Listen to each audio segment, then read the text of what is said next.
नमस्कार। आकाशवाणी से प्रस्तुत है समाचार प्रभात।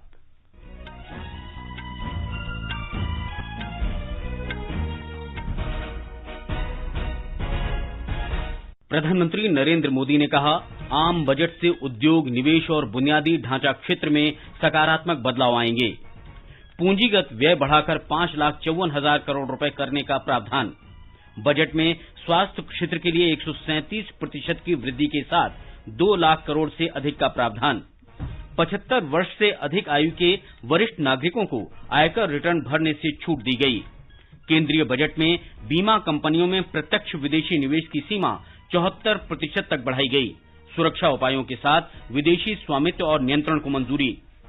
संयुक्त राष्ट्र सुरक्षा परिषद की म्यांमार में सैन्य तख्तापलट के बाद की स्थिति पर विचार करने के लिए आज बैठक।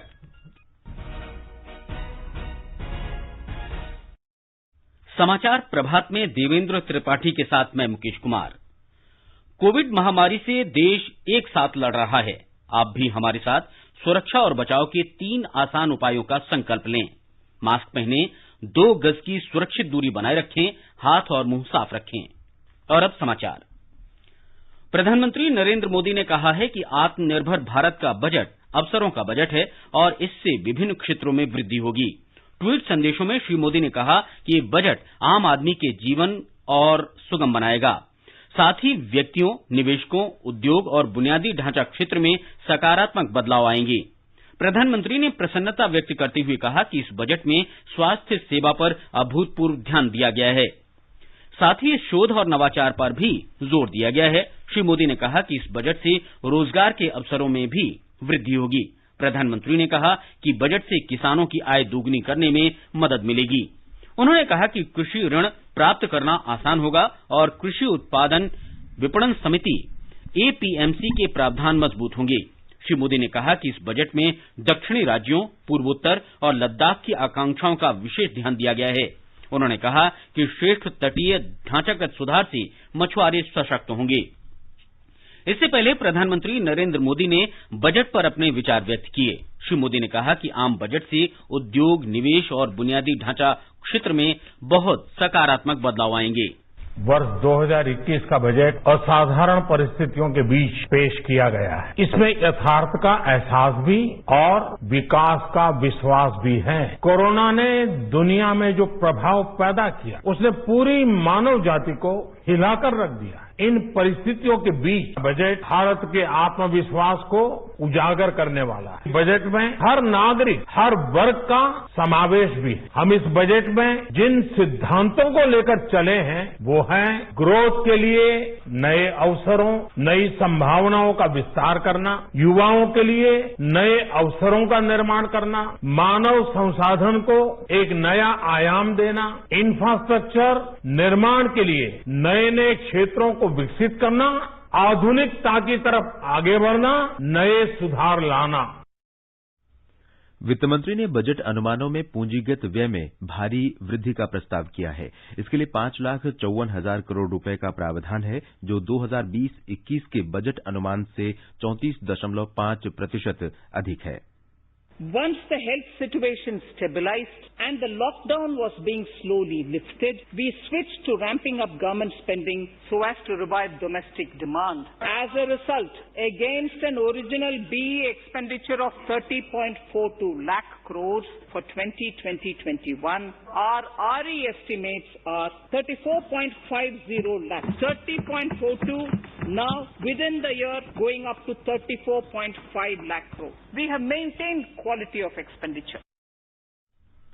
बजट में स्वास्थ्य और कल्याण पर विशेष जोर दिया गया है। इस क्षेत्र के लिए 137% की वृद्धि के साथ 2,23,000 करोड़ रुपए से अधिक का प्रावधान किया गया है। वित्त मंत्री ने कहा कि स्वास्थ्य अवसंरचना पर निवेश पर्याप्त रूप से बढ़ाया गया है। स्वास्थ्य के प्रति समग्र दृष्टिकोण अपनाते हुए 3 क्षेत्रों निवारक, उपचारात्मक, सुधारात्मक और कल्याण पर ध्यान केंद्रित किया गया है।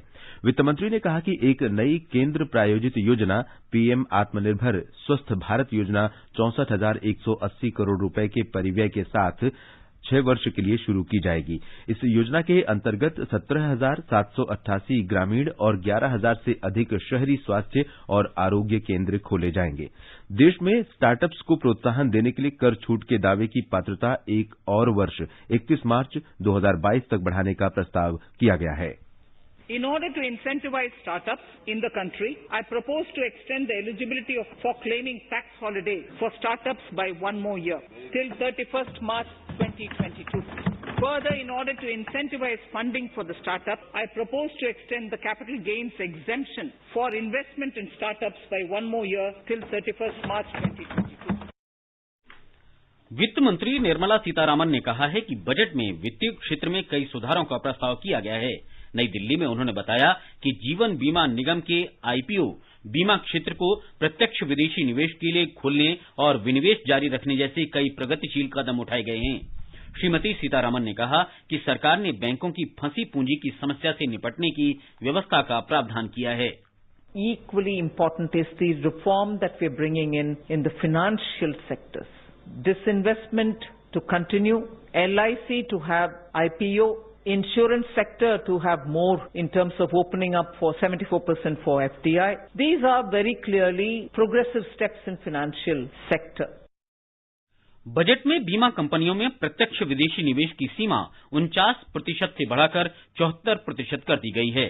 सुरक्षा उपायों के साथ विदेशी स्वामित्व और नियंत्रण की अनुमति दी गई है। सार्वजनिक क्षेत्र के बैंकों में पूंजी प्रवाह के लिए सरकार 20,000 करोड़ रुपए लगाएगी। चालू वित्त वर्ष में भारतीय जीवन बीमा निगम के आईपीओ को लाया जाएगा। बजट में 75 वर्ष से अधिक उम्र के वरिष्ठ नागरिकों को आयकर रिटर्न भरने से छूट प्रदान की गई है। Relief to senior citizens. I begin my direct tax proposals by offering my pranam to our senior citizens. Many of them, despite having foregone several basic necessities of their own, have strived to build our nation. Now in the 75th year of independence of our country, when we continue our endeavor with renewed vigor, we shall reduce compliance burden on our senior citizens who are 75 years of age and above. For senior citizens who only have pension and interest income, I propose exemption from filing their income tax return. Budget में railway के लिए 1,10,055 करोड़ रुपए का आवंटन किया गया है। इनमें से 1,07,100 करोड़ रुपए पूंजीगत व्यय के लिए हैं। रेलवे बोर्ड के चेयरमैन और मुख्य कार्यकारी अधिकारी सुनीत शर्मा ने आकाशवाणी से विशेष बातचीत में कहा कि भारतीय रेलवे के लिए ये प्रगतिशील बजट है। रेलवे का बजट ये एक ट्रांसफॉर्मेशनल बजट है, पाथ ब्रेकिंग बजट है। This is a future ready budget for the railway की कैपेसिटी एनहेंस करें हम लोग, बेटर सर्विसेज दें, पैराडाइम शिफ्ट हो, हमारा डिलीवरेंस के ऊपर ध्यान हो, पैसेंजर के लिए कन्वीनियंस हो और फ्रेट के लिए ये थ्रस्ट रहे। बजट की प्रशंसा करते हुए स्वास्थ्य मंत्री डॉक्टर हर्षवर्धन ने कहा है कि स्वास्थ्य क्षेत्र के लिए बहुत प्रावधान किए गए हैं। डॉक्टर हर्षवर्धन ने कहा कि स्वास्थ्य सेवा क्षेत्र को बजट में बहुत बढ़ावा मिला है। बजट में हेल्थ के प्रिवेंटिव एस्पेक्ट, क्यूरेटिव एस्पेक्ट और जो वेलबींग है यानी होलिस्टिक हेल्थ, इसको बहुत प्रमुखता से, बहुत गहराई और अध्ययन के बाद इसकी चिंता की गई है। अगले 6 साल के लिए आत्मनिर्भर स्वस्थ भारत योजना के तहत 64,180 करोड़ रुपए का विशेष प्रावधान किया गया है। और ये प्रावधान जो हमें नेशनल हेल्थ मिशन के अंदर, जिसके माध्यम से हम देश की सारी स्वास्थ्य सेवाओं को चलाते हैं प्रमुख रूप से, उसके अलावा ये जो है प्रावधान हमारे लिए किया गया है।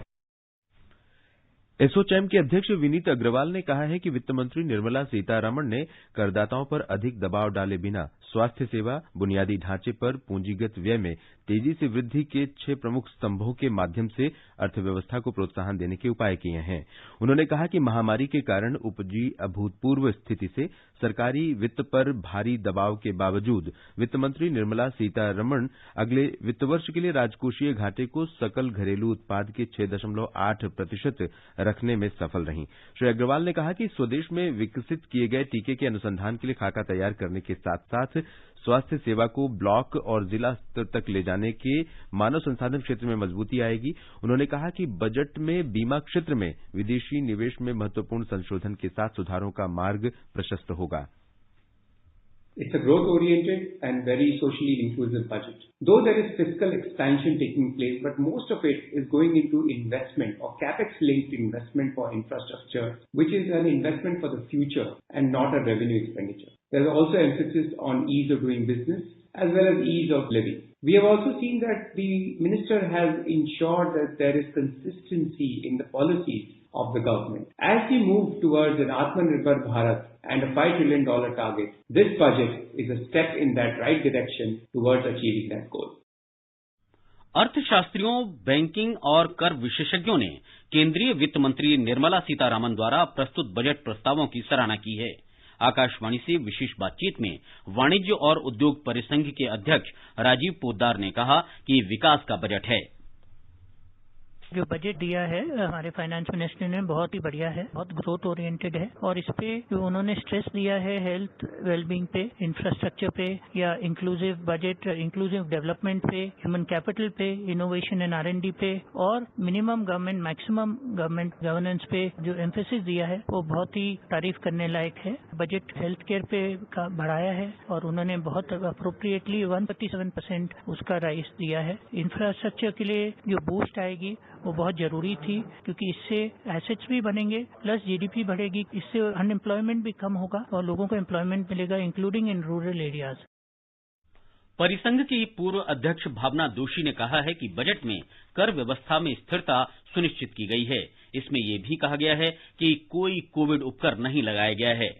बजट में डायरेक्ट टैक्स के बारे में कुछ ज्यादा टिंकरिंग नहीं हुआ है, जो एक बहुत ही अच्छी बात है कि इससे टैक्स में स्टेबिलिटी बनी रहेगी, लोगों को सर्टेनिटी रहेगी। जो 75 इयर्स के ऊपर के सीनियर सिटीजन्स हैं, उन लोगों के लिए एक थोड़ी सुविधा कर दी गई है, उनको टैक्स का रिटर्न फाइल नहीं करना पड़ेगा। टैक्स तो जैसा था वैसा ही है, लेकिन रिटर्न फाइल करने में सुविधा कर दी गई है। बाकी कोविड सेस के बारे में सब लोग सोच रहे थे कि आएगा, वो नहीं आया है, तो उसे बहुत लोगों को एक रिलीफ जैसा हो गया कि चलो एक्स्ट्रा टैक्स कुछ आया नहीं है।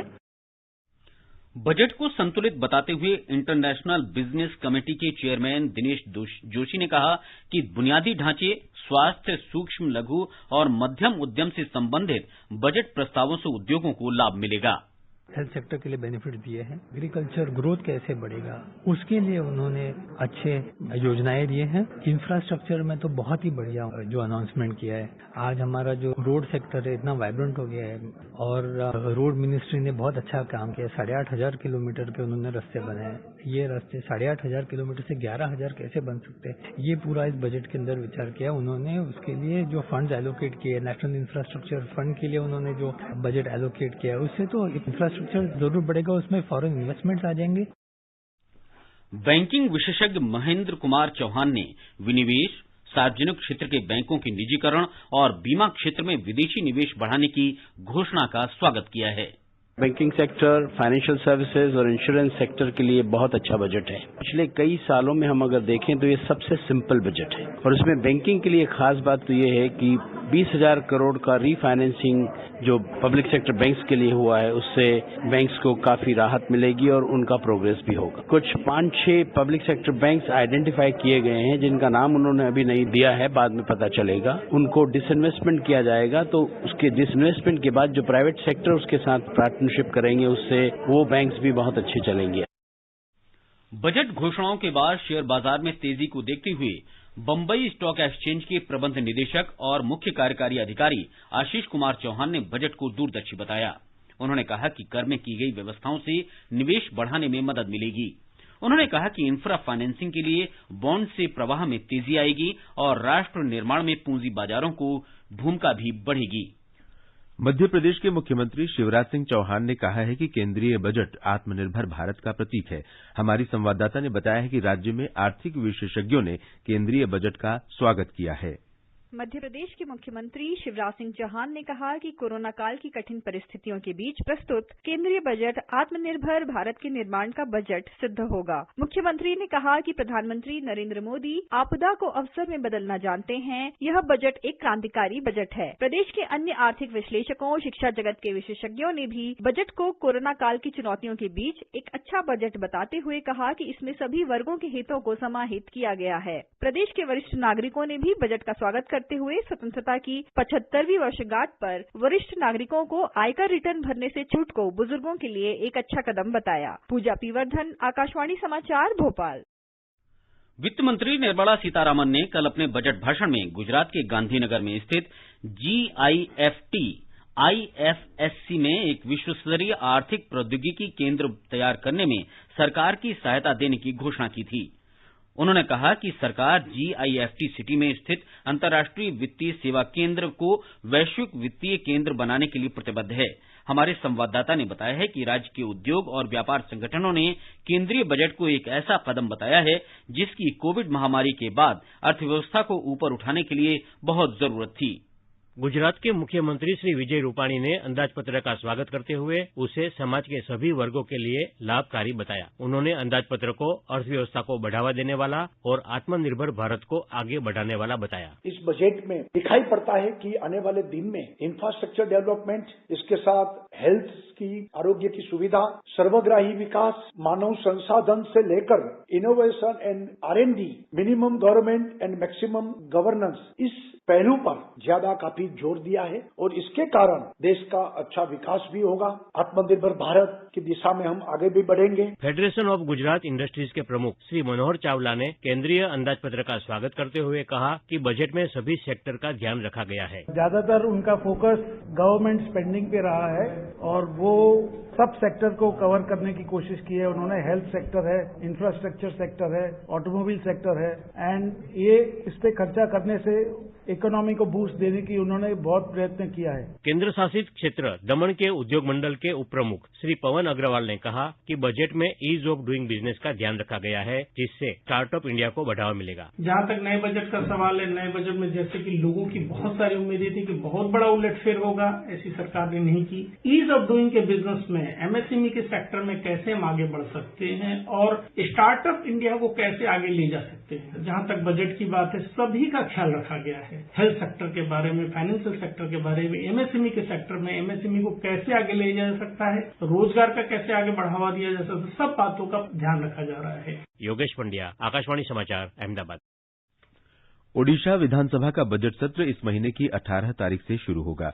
सरकारी अधिसूचना के अनुसार 22 फरवरी को बजट पेश किया जाएगा। ये सत्र 2 चरणों में आयोजित किया जाएगा, जिसमें 1 मार्च से 11 मार्च तक अवकाश रहेगा। बजट सत्र 9 अप्रैल तक चलेगा।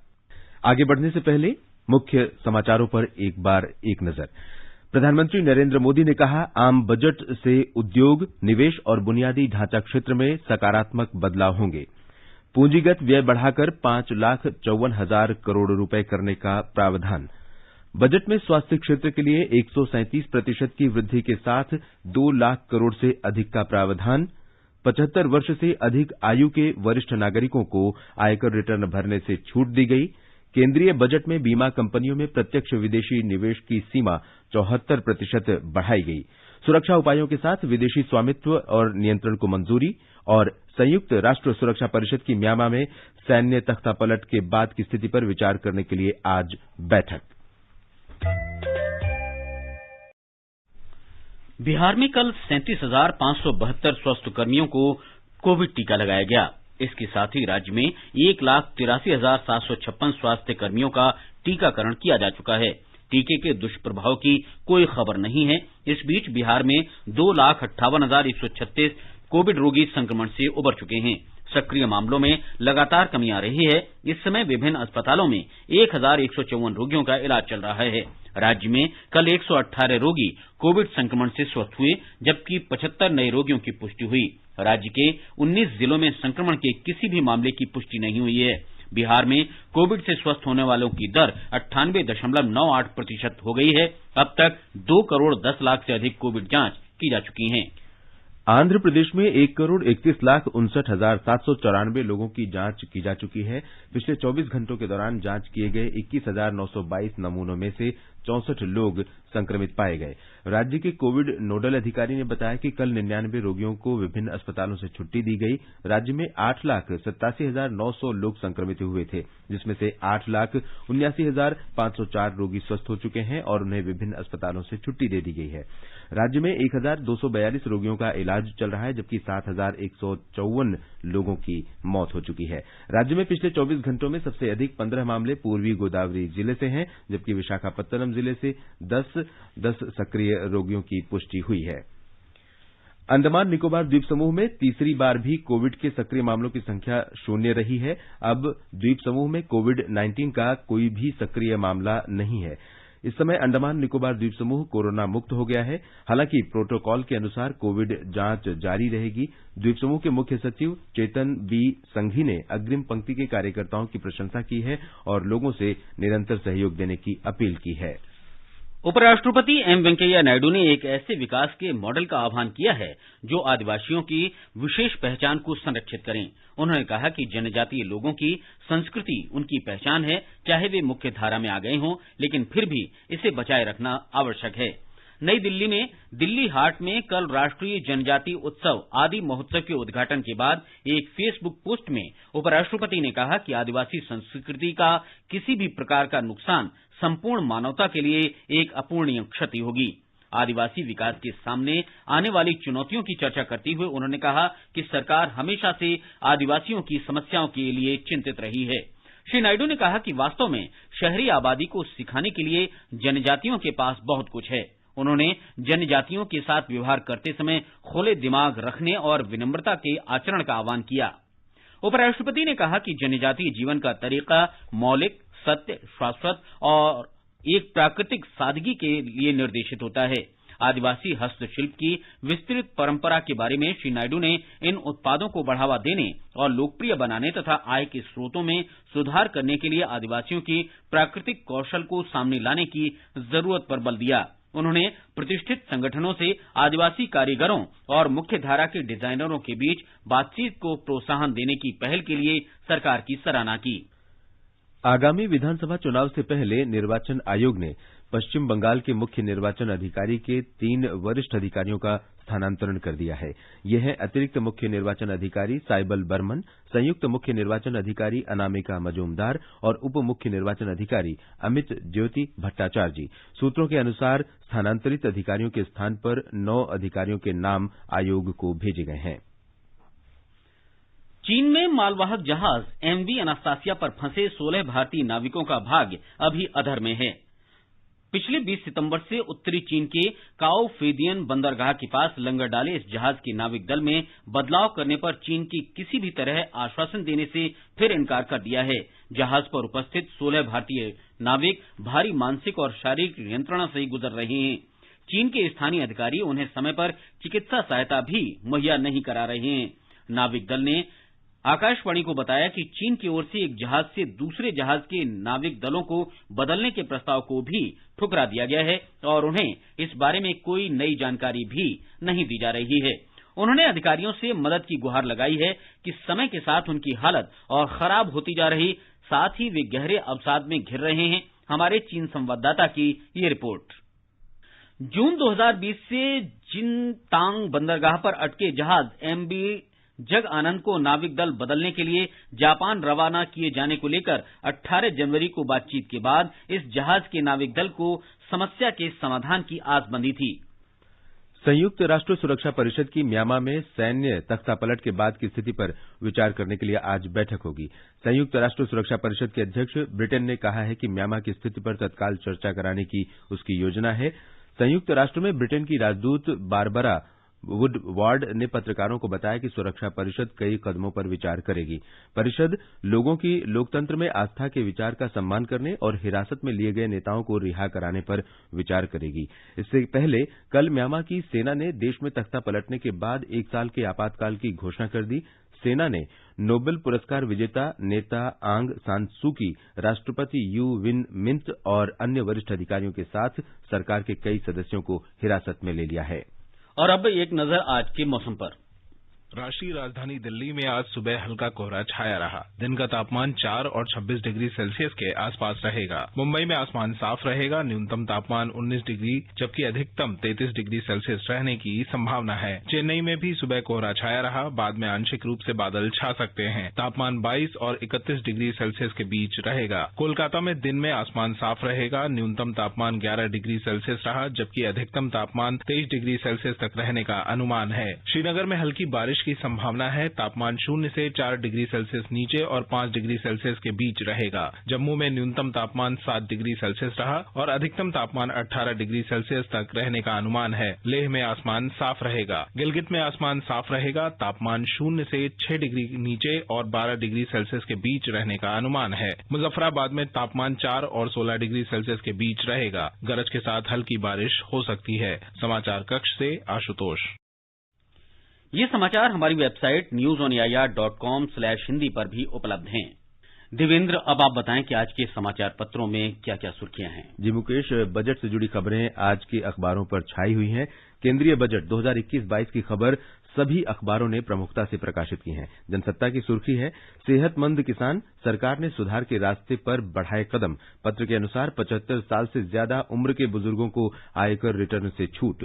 स्वास्थ्य क्षेत्र में 137% आवंटन बढ़ा। कोरोना टीके के लिए 35,000 करोड़ रुपए। सोना चांदी पर सीमा शुल्क घटा, कीमतें गिरेंगी। हिंदुस्तान लिखता है, प्रहार से जूझने का प्रयास। दिल्ली एनसीआर में परिवहन को रफ्तार, फ्रेट कॉरिडोर में तेजी के आसार। किफायती घर पर छूट। नवभारत टाइम्स का शीर्षक है, बजट वॉरियर्स, इकोनॉमी बचाने को कोरोना वॉरियर्स जैसा रोल चुना मोदी और निर्मला ने।